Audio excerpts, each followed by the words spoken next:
Hello, എല്ലാവരും സുഖമായിട്ടിരിക്കണമെന്ന് വിശ്വസിക്കുന്നു. അപ്പോൾ ഇന്നത്തെ വീഡിയോയിലോട്ട് പോകാം. ഇന്ന് ബ്യൂട്ടിഫുൾ ആൻഡ് സിമ്പിളായിട്ട് ചെയ്യാൻ പറ്റുന്നൊരു ഹെയർ ക്ലിപ്പിൻ്റെ വീഡിയോ ആണ് കാണിക്കുന്നത്. അപ്പോൾ അതിന് വേണ്ടിയിട്ട് ഞാൻ എടുത്തിട്ടുള്ളൊരു ഈ മെറ്റീരിയൽ ഇതാണ്. ഇതെന്താണെന്ന് മനസ്സിലായോ?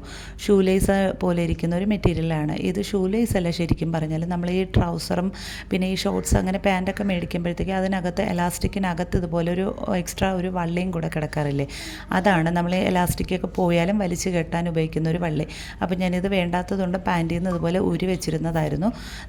നല്ല സോഫ്റ്റ് ആയിട്ടുള്ളൊരു മെറ്റീരിയലാണ്. എന്തെങ്കിലും ക്രാഫ്റ്റൊക്കെ ചെയ്യാമെന്ന് പറഞ്ഞ് മാറ്റി വെച്ചതാണ്. അപ്പോഴാണ് എനിക്കിത് വെച്ചിട്ട് ഒരു ഹെയർ ക്ലിപ്പ് ചെയ്താലോ എന്ന് തോന്നിയത്. അപ്പോൾ ഞാൻ അതിൻ്റെ കൂർത്ത ആ രണ്ട് ഭാഗം ഇതുപോലെ കട്ട് ചെയ്ത് കളഞ്ഞു. ഇനി നമ്മളിതിൽ ഒരു രണ്ട് അളവിലാണ് കട്ട് ചെയ്തെടുക്കുന്നത്. ശരിക്കും പറഞ്ഞാൽ ഞാനൊരു 3 അളവിലാണ് കട്ട് ചെയ്തത്. ഇത് ആദ്യത്തത് 2.5 ഇഞ്ചിലും പിന്നെ 2 പിന്നെ 1.5 ഈ ഒരു അളവിലൊക്കെയാണ് ഞാൻ കുറച്ച് ഇതുപോലെ കട്ട് ചെയ്തെടുത്തിട്ടുണ്ടായിരുന്നു. അപ്പം ഞാൻ ആ ഒരു മൂന്നാമത്തെ, അതായത് 1.5 ഇഞ്ചിൽ കട്ട് ചെയ്തത് ഞാൻ മാറ്റിയിട്ട് ബാക്കി മാത്രമേ ഞാൻ ഫ്ലവറിന് എടുത്തിട്ടുള്ളൂ. അപ്പോൾ ഇത് വെച്ചിട്ട് നമ്മൾ സൂചി നൂലും വെച്ചിട്ട് ഇതുപോലെ ഫ്ലവർ ഉണ്ടാക്കിയെടുക്കുകയാണ്. ആദ്യം 2.5 ഇഞ്ചിൽ നമുക്ക് ഇതേ അളവിൽ നമുക്ക് കട്ട് ചെയ്തെടുത്തിട്ട് നമുക്കതൊന്ന് തയ്ച്ചു കൊടുക്കാം. ആദ്യം ഞാൻ 2.5 ഇഞ്ചിൽ കട്ട് ചെയ്തതാണ് രണ്ടായിട്ട് ഫോൾഡ് ചെയ്തിട്ട് സൂചിയിൽ നൂല് കോർത്തിട്ട് ഇതുപോലെ തയ്ച്ചു കൊടുക്കുകയാണ് ചെയ്യുന്നത്.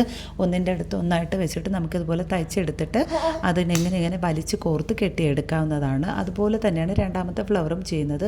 അപ്പോൾ ഞാൻ മൂന്നാമത്തെ, അതായത് 1.5 ഇഞ്ച് അളവിൽ കട്ട് ചെയ്തെടുത്ത ആ ഒരു മെറ്റീരിയൽ ഞാൻ സ്റ്റിച്ച് ചെയ്തെടുത്തില്ല. കാരണം മൂന്നും കൂടെ ഞാനിങ്ങനെ നോക്കുമ്പോഴത്തേക്ക് അതൊരു ഭംഗി ഉണ്ടാവില്ല. കാരണം കുറച്ച് തിക്കായിട്ടുള്ള മെറ്റീരിയൽ ആയതുകൊണ്ട് തന്നെ ഇങ്ങനെ ക്ലിപ്പ് അത്ര ഭംഗി ഉണ്ടാവില്ല എന്ന് വെച്ചിട്ടാണ് 2 ഫ്ലവർ ഉണ്ടാക്കിയെടുത്തത്. ഈ കാണുന്ന രീതിയിൽ ഞാൻ ഇതുപോലെ നന്നായിട്ട് ടൈറ്റായിട്ട് കെട്ടിയെടുത്ത് അങ്ങനെ 2 ഞാൻ ഇതുപോലെ ഉണ്ടാക്കിയെടുത്തിട്ടുള്ളൂ. ഇനി ഇത് ഒന്നുകിൽ നമുക്ക് ഒന്നിൻ്റെ അടുത്ത് ഒന്നായിട്ട് വെച്ച് ഇതുപോലെ ഒട്ടിച്ചെടുക്കാം, ഇല്ലെങ്കിൽ സ്റ്റിച്ച് ചെയ്ത് കൊടുക്കാം. ഞാൻ കുറച്ചും കൂടെ സെക്യൂറായിട്ട് ഇരിക്കുന്നതിന് വേണ്ടിയിട്ട് സ്റ്റിച്ച് ചെയ്തിട്ടാണുള്ളത്.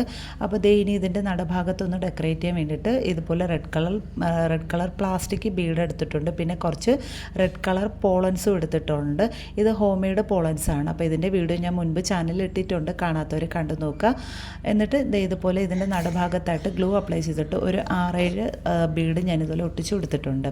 ഇനി നമുക്ക് ഇതുപോലെ 2 ക്യാൻവാസ് പേപ്പർ ഞാനിതുപോലെ റൗണ്ട് ഷേപ്പിൽ കട്ട് ചെയ്തിട്ട് ഒരു അലിഗേറ്റർ ക്ലിപ്പിലാണ് ഇതെല്ലാം കൂടെ സെറ്റ് ചെയ്ത് കൊടുക്കുന്നത്. അപ്പോൾ അതിന് മുൻപായിട്ട് ഞാനിതുപോലെ കുറച്ച് ലീവ്സൊക്കെ കട്ട് ചെയ്ത് വെച്ചിട്ടുണ്ടായിരുന്നു. സാരിയുടെ മെറ്റീരിയൽ വെച്ചിട്ടാണ് ലീവ്സ് കട്ട് ചെയ്തിരിക്കുന്നത്. പിന്നെ അതെല്ലാവർക്കും അറിയാവുന്ന ഒരു മെത്തേഡ് ആയതുകൊണ്ടാണ് ഞാൻ ലീവ്സ് ഒന്നും കട്ട് ചെയ്യുന്നത് കാണിക്കാത്തത്. പിന്നെ പോളൻസ് ഞാൻ 2ആയിട്ട് മടക്കിയിട്ട് കട്ട് ചെയ്തിട്ട് നമ്മുടെ ഇഷ്ടാനുസരണം ആ ത്രെഡ് ഇത്ര നീളത്തിൽ വേണ്ടെന്നുള്ളതുകൊണ്ടാണ് ഞാൻ ഈ ഒരു രീതിയിൽ കട്ട് ചെയ്ത് ഒട്ടിച്ചു കൊടുക്കുന്നത്. അപ്പോൾ ലീവ്സും പോളൻസും ഇതേപോലെ ഒട്ടിച്ചു കൊടുക്കുന്നുണ്ട്. ഇതിൻ്റെ നടുഭാഗത്തായിട്ടാണ് ഞാൻ ആ ഒരു തയ്ച്ച് ഇതുപോലെ ഒട്ടിച്ച് വെച്ചിരിക്കുന്ന ഫ്ലവറും കൂടെ അറേഞ്ച് ചെയ്ത് കൊടുക്കുന്നത്. അപ്പോൾ ഇത്രയേ ഉള്ളൂ. ബ്യൂട്ടിഫുൾ ആയിട്ടുള്ള ഒരു ഹെയർ ക്ലിപ്പ് റെഡി ആയി കഴിഞ്ഞു. അപ്പോൾ ഞാൻ ഇതിന് കുറച്ചും കൂടെ ഭംഗി വരുത്താൻ വേണ്ടിയിട്ട് ഞാൻ ഇതുപോലെ സ്കെച്ച് പെന്നാണ് എടുത്തിട്ടുള്ളത്. നിങ്ങൾക്ക് റെഡ് മാർക്കറോ അല്ലെങ്കിൽ ഫാബ്രിക് കളറോ എന്ത് വേണോ അപ്ലൈ ചെയ്ത് കൊടുക്കാം. ഞാനപ്പോൾ ഒരു സിമ്പിൾ മെത്തേഡിലാണ് ചെയ്തിരിക്കുന്നത്. നമ്മളതിൻ്റെ തുമ്പത്തായിട്ട് ഇതുപോലെ ഒന്ന് മാർക്ക് ചെയ്തും കൂടെ കൊടുക്കുന്നുണ്ട്. അപ്പം നല്ല രസമാണ് കാണാനായിട്ട്. Final look. നിങ്ങൾക്ക് വീഡിയോ ഇഷ്ടപ്പെട്ടോ ഇല്ലയോ എന്ന് കമൻറ്റ് ചെയ്യാൻ മറക്കരുത്.